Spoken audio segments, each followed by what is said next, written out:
Bonjour, aujourd'hui je vais vous présenter comment faire les joints, quels produits j'utilise, quelle machine et quelle méthode j'utilise. Je vais vous montrer, donc on a toute cette partie-là à réaliser, donc du bas en haut, toute cette partie-là. Voilà, on a toute cette partie-là. Et donc je vais vous montrer quel, quel matériau j'utilise. Donc pour moi, ça va être voilà, du Belle Époque en finition gris ouessant. Donc pour ça, j'aurai besoin d'une gâche de 75 litres, une poubelle, un seau, rien, enfin ce qui est le plus classique, un seau de 25 litres, un malaxeur. Donc moi, c'est le malaxeur de chez Leroy Merlin. Voilà, c'est un Dexter qui fait 50 Hz et 1400 watts. Ça fait 8 ans que je l'utilise en facile. Et je vous le recommande. C'est vraiment quelque chose qui n'est pas très cher, qui est robuste. La tête est interchangeable, donc le malaxeur. Si vous venez à le casser, souvent c'est les ailettes, ici, au niveau des soudures, qui viennent à casser avec le temps. Ça dépend si vous faites de l'enduit, du béton, de la chape. Ça vient à casser. Donc vous inquiétez pas. Ici, regardez, là, vous avez un écrou. Et vous avez juste à tenir la tête, l'axe qui tourne, à faire un quart de tour, et ça se dévisse. Donc ça, voilà, ce malaxeur-là, je le recommande. C'est pas du tout une vidéo sponsorisée. J'ai pas la notoriété pour. Mais voilà, ce malaxeur-là, c'est quelque chose de très bien. Rapport qualité-prix, c'est énorme. J'utilise une truelle carrée et mes copines des poches. Moi, je travaille essentiellement à la poche. J'aime pas le travail mécanique de la vis sans fin qu'on met sur les visseuses. Je déteste ça. J'ai essayé, que ce soit sur marteau-piqueur ou sur visseuse, je déteste. Je préfère amplement travailler à la poche. Comme ça, je peux remplir, je peux étaler. De toute façon, vous allez tout voir dans la vidéo.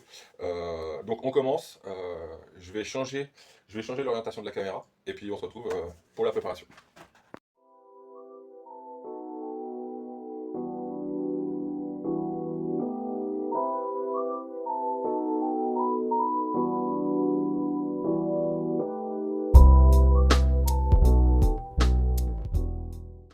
Ok, le mélange a été réalisé. Vous voyez l'aspect un peu qu'il a. Ça fait un peu, je sais pas comment je pourrais l'expliquer. Ça fait un peu purée ou petite mousseline pour les amateurs de cuisine. Un peu, voilà, un peu granuleux, mais voilà, un peu compact, qu'on puisse bien l'utiliser. Ce que je vais faire, c'est que je vais juste le remouiller un petit peu parce que là, voilà, là je suis dans une cave, il fait un peu chaud. Donc ce que je fais, je coupe et je vous reprends juste après. Ok, voilà, c'est bon. Là, le mélange est bien homogène et ça me correspond parfaitement. Là, c'est ce que je veux. Voilà. C'est souple, mais en même temps, voilà, ça permet d'avoir une consistance bien lisse pour que ça puisse rentrer partout. Donc, pour avoir ce mélange, donc j'ai pris mon seau, ici, là, que j'ai rempli à ras-bord. Vous voyez, là, c'est un seau gradué.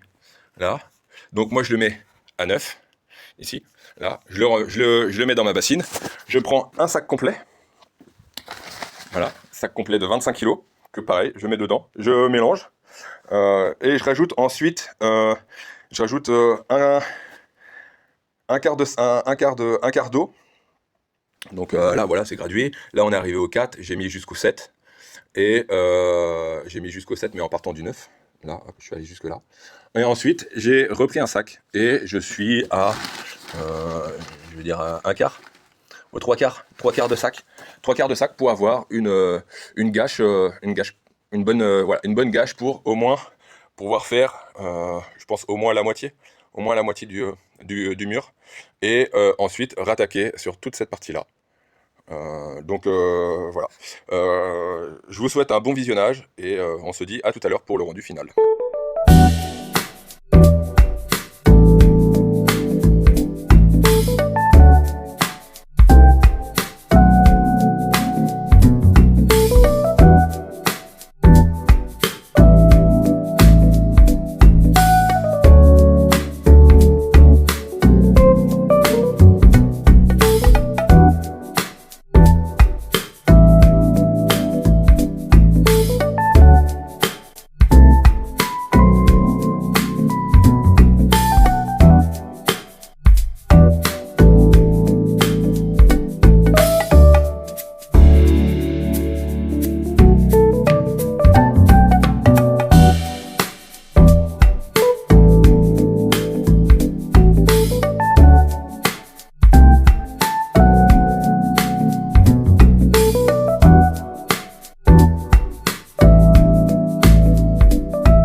réglage est fini et regardez, voilà comment j'ai fait.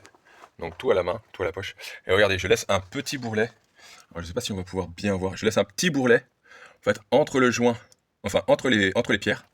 Et ensuite, je vais venir, bon là ça va être dégueulasse, mais je le fais avec le doigt. Je vais venir écraser. Normalement c'est à la langue de chat. Voilà, je viens écraser pour bien faire rentrer le joint. Alors attendez. Est-ce qu'elle est par là? Là. Voilà. Donc je prends ceci.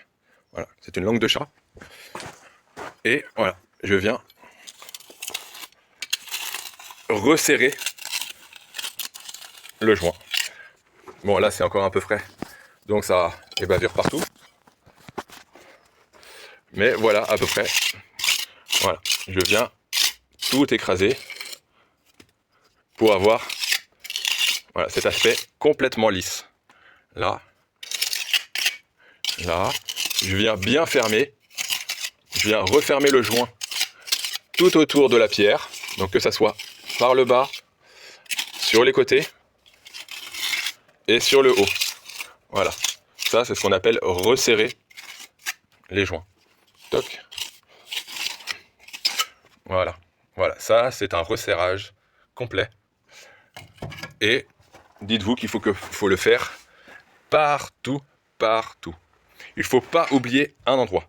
Là, ça va, c'est en intérieur. Il n'y a pas de risque pour la pluie. Mais quand vous êtes en extérieur, le moindre trou que vous laissez, dites-vous que c'est une source pour l'eau. L'eau va s'infiltrer, il y aura de la mauvaise herbe, des champignons, voilà. Tout ce qui peut permettre à l'eau de passer, c'est extrêmement néfaste pour le mur. Surtout pour un mur en terre, comme ça, voilà. Là, là, vous voyez, là, les joints s'effritent à l'intérieur. C'est parce que c'est de la terre. C'est extrêmement friable. Je vais essayer de vous décrocher un bout, ou même, voilà, ce qu'il y a en bas. Voilà, regardez. Vous voyez, ça c'est le pire. Ça c'est l'ancien. Voilà, les anciens faisaient comme ça, faisaient terre, chaud, un peu de sable, et ils maçonnaient tout. Et par-dessus, ils faisaient un joint maigre en terre, sable, chaud et chaud, sable. Et ils venaient voilà, tout bourrer, mais voilà, avec le temps, ça s'effrite. Et donc en intérieur c'est pas dérangeant, mais en extérieur il faut éviter, voilà, le moindre petit trou au niveau des joints. Donc voilà, bah là je vais tout resserrer et je refais une gamate encore. Et voilà, je continue cette partie-là. Et je vous reprends tout à l'heure.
Ok, donc maintenant vous avez vu à peu près voilà toute l'avancée des joints et je vais vous montrer ma technique. Donc c'est pas une technique voilà, révolutionnaire, mais c'est une technique que moi j'applique.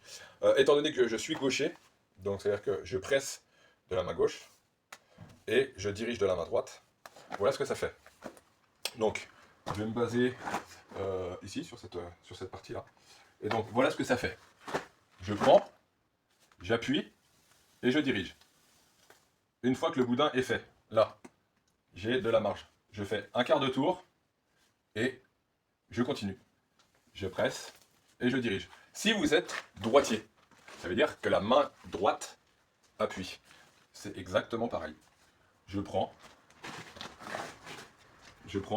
j'appuie, et ma main gauche, regardez, ma main gauche, elle dirige. C'est elle qui dirige, c'est pas l'inverse. Je fais pareil, un quart de tour pour avoir dans le creux de la main, regardez, pour avoir dans le creux de la main la poche. En plus, je verrouille l'accès de la poche, un quart de tour. Et c'est fini. Ensuite, j'ai plus qu'à appuyer. Et ça sort. Voilà. Hop.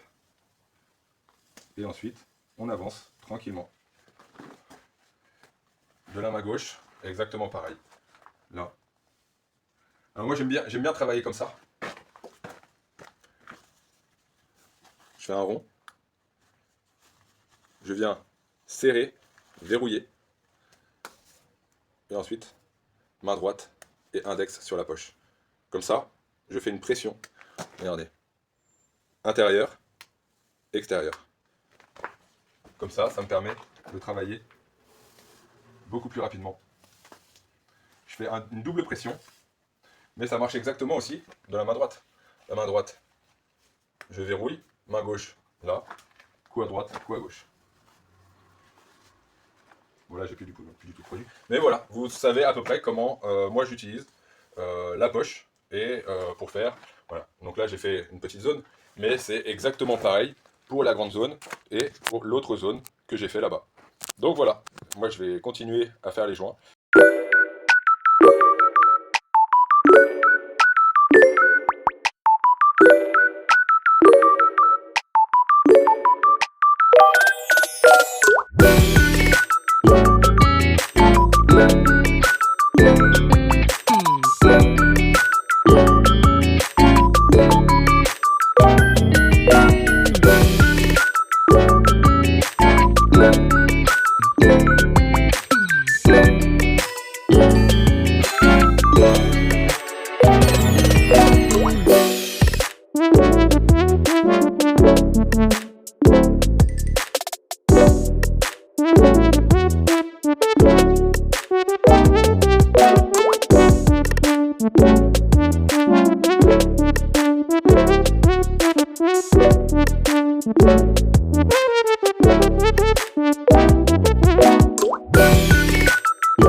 Bon ben voilà, nous y voilà pour la dernière ligne droite pour finir tous les joints.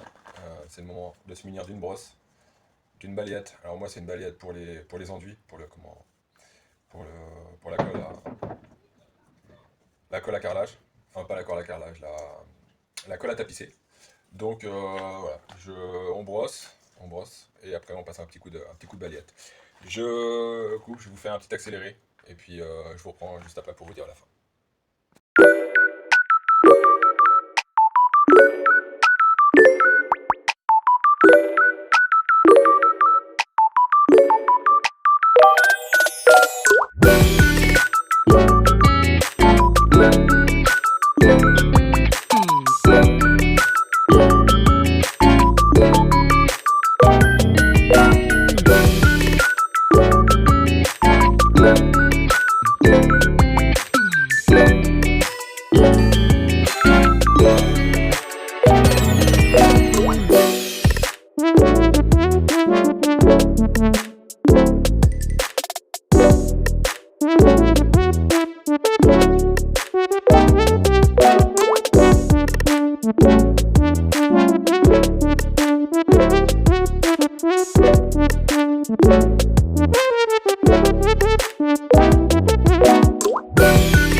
Pour savoir quand est-ce que les joints sont bons à brosser, c'est simple. Il ne faut pas que ça reste sur la brosse. Il ne faut pas qu'il y ait des boulettes. Je vais vous montrer. Je reviens, je vais vous montrer.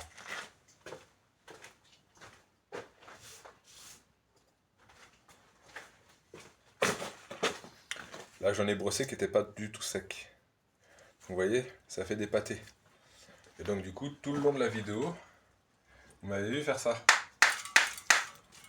En fait, j'enlevais juste ce qui était collé sur la brosse. Donc, je brosse. Et ce qui reste quand je brosse, après, moi, j'ai pris une manie de tout le temps faire ça. Bah, voilà. Ça s'enlève et comme ça, la brosse, elle est tout le temps nickel. Ça permet d'avoir un brossage net et ne pas en mettre sur les pierres. C'est surtout ça qui est important. Ne pas baver sur les pierres. Quand on fait le tour de la pierre, toujours avoir une brosse, on va dire nettoyée. Pour que quand on fait le tour de la pierre, ça ne vienne pas écraser le reste du joint qui est sur les pierres, sur la brosse, sur les pierres. Donc voilà, c'était une petite, tout petit détail qu'il fallait que je vous dise. Mais sinon, on continue la vidéo.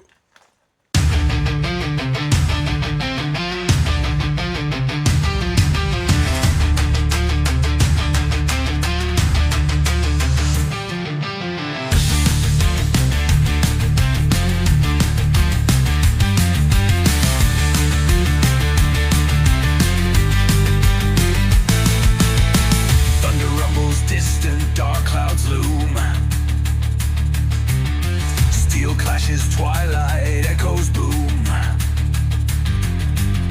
Sons of war bear hopes flag high. March through fire, never shy. Battle drums pound in our hearts. Charge into fray, leave fear apart.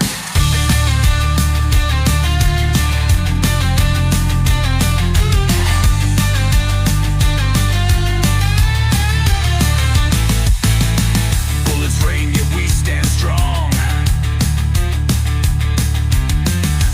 Glory, fight till dawn.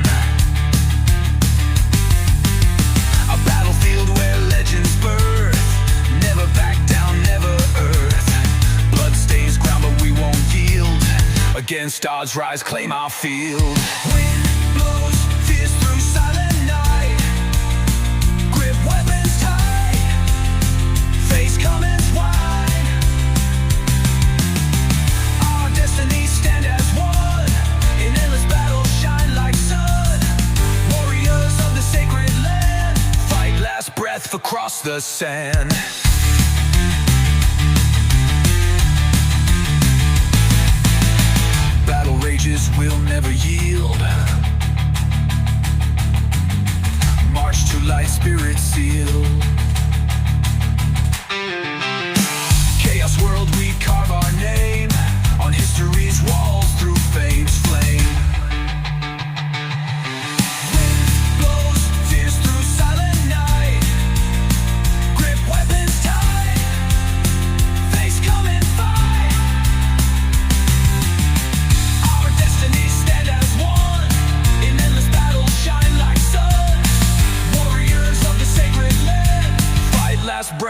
across the sand.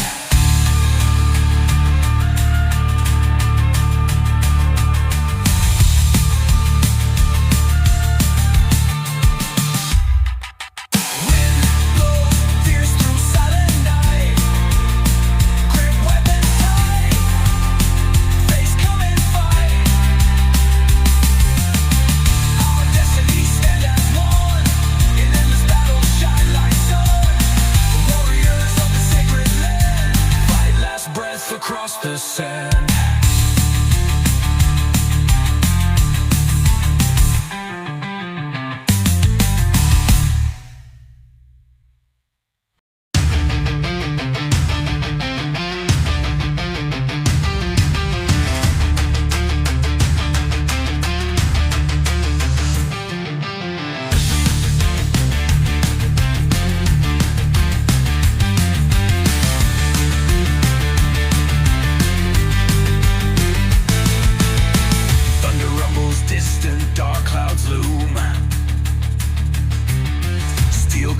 Twilight echoes boom.